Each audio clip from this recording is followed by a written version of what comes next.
우선은 대장동 공영 개발 과정에 이제 허위 사실 공표가 있었느냐라는 점, 그리고 과거 검사 사칭과 관련된 허위 사실 공표가 있었느냐라는 재판을 하게 됩니다. 이따가 법정에서 제가 충분히 말씀드리도록 하겠습니다. 저는 언제나 사필 규정을 믿고 또 대한민국의 사법부를 믿습니다. 제가 충실히 잘 설명하면 사실에 입각한 제대로 된 판결이 나올 것이라고 확신합니다. 대장동 사건은 공공개발을 하던 것을 이제 민간 개발업자들이 로비를 해서 개발 이익을 취득하려다가 제가 시장에 당선이 되면서 다시 공공개발로 바꿔서 이 국민들이 위임한 권한, 인허가권을 행사해서 생긴 불로소득은 우리 국민들의 목, 또 시민들의 몫이 되어야 된다고 하는 신념 때문에 공공개발로 확정해서 성남시 몫으로 5,503억 원이 확정됐습니다. 그리고 이 사업은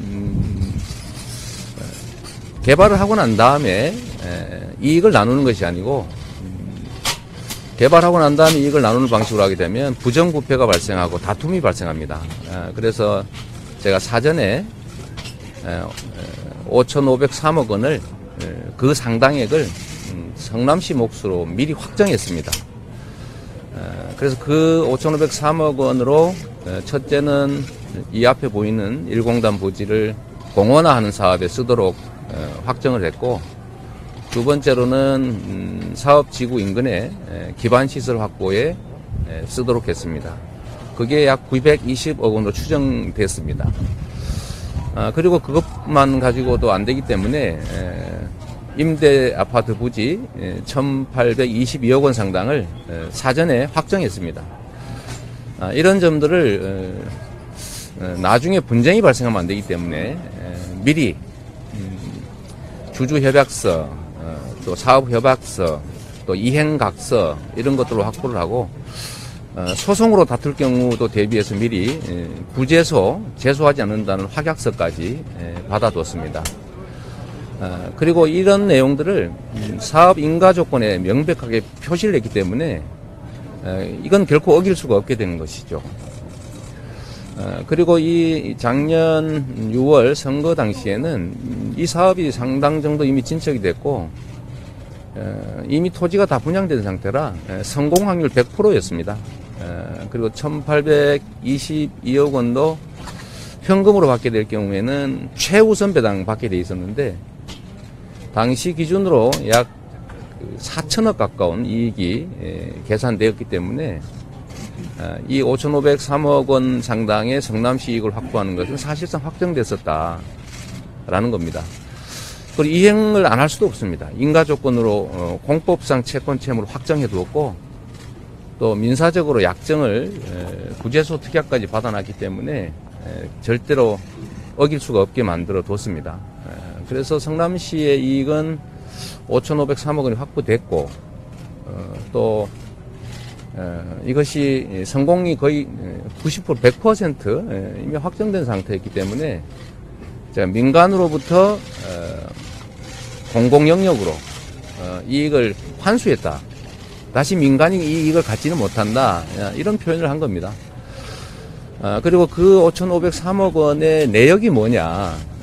그거는 공원 만드는데 2,761억, 그리고 기반시설 만드는데 약 920억 정도가 용도가 확정돼서 현재 공사 중이다 라고 표현했습니다. 실제 그렇게 되어 있고요. 저는 허위사실을 발표한 게 전혀 없습니다. 오늘 쟁점 잠깐, 그리고 또 하나 더 있는데요. 검사 사칭을 부인해서 허위사실 공표한 것 아니냐라는 얘기가 있는데, 제가 그 사건 재판 이 법정에서 받았습니다. 그때 당시에 검사를 사칭했느냐, 저보고 했느냐고 물으니까 저는 한 일이 없고 당시에 PD가 했는데, 그때 제 방에서 인터뷰 도중에 음성 메시지가 와서 갑자기 PD가 검사를 사칭하면서 전화했기 때문에 제가 검사 사칭을 도와준 것 아니냐는 의심을 받았고 결국은 그것 때문에 유죄 판결을 받긴 했습니다만은 당시에 제가 검사 이름을 알려준 거는 고발 담당 검사를 알려달라고 해서 알려준 것이고 시장에게 물어볼 내용은 취재 과정, 사전 취재 과정과 그날 인터뷰에서 잠깐 시간이 거의 없었습니다. 잠깐 뭘 물어볼까라고 해서 그런 거 얘기해 준 기억이 있는데 이거를 제가 전체적으로 검사 사칭을 하라고 사주를 해가지고 검사 사칭 마음을 먹고 또 질문 사항도 제가 다 알려줘서 검사 사칭 질문을 했다라고 고발됐습니다. 그러나 결국 재판 과정에서 공판 조서 또 통화 기록 이런 게 나오면서 PD가 이미 우리 사무실에 도착하기 전에 이미 수차례 검사를 사칭해서 취재를 시도했던 것이 밝혀졌습니다. 제가 시켜서 한 게 아니라는 게 드러난 거죠. 그럼에도 불구하고 약간의 오해들로 제가 도움을 준 것으로 판결이 돼서 나는 억울하다. 이렇게 말한 것인데 제가 그 과정에서 허위 사실을 얘기한 건 없다고 생각합니다. 다 국회에서 비롯된 것이고 법정에서 잘 설명하면 해소될 수 있을 거라고 생각합니다. 오늘 쟁점은 아니지만 강제 입원권도 여러 가지 논란이 있는데요. 네. 거기에 대한 입장은 어떠십니까? 뭐 다음 재판에 제가 말씀을 드릴 기회가 있을 텐데요. 굳이 뭐 말씀하시니까 저는 정신보건법 25조에 의해서 정신질환으로 자기 또는 타인을 해야 할 위험이 있다고 의심되는 사람에 대해서 진단 절차를 하도록 하다가 강제로 진단하기 위한 임시 입원 조치가 가능했지만 하지 않았습니다. 정당한 공무집행이었고 저희 형님은 안타깝게도 정신질환으로 자살 시도 교통사고로 냈고 또 실제로 나중에 강제 입원을 당했지요. 우리 형수님에 의해서.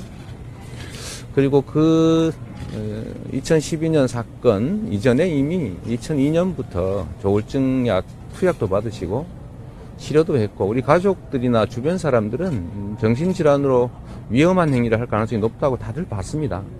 그리고 실제로 몇 달 후에 위험한 행동을 했지요. 자살 시도하지 않았습니까? 그리고 또 그 해에도 어머니를 또 가족들을 폭행하고 백화점에서 난동을 부리고 의회에 난입하고 뭐 이런 폭력 행위들을 저질렀죠.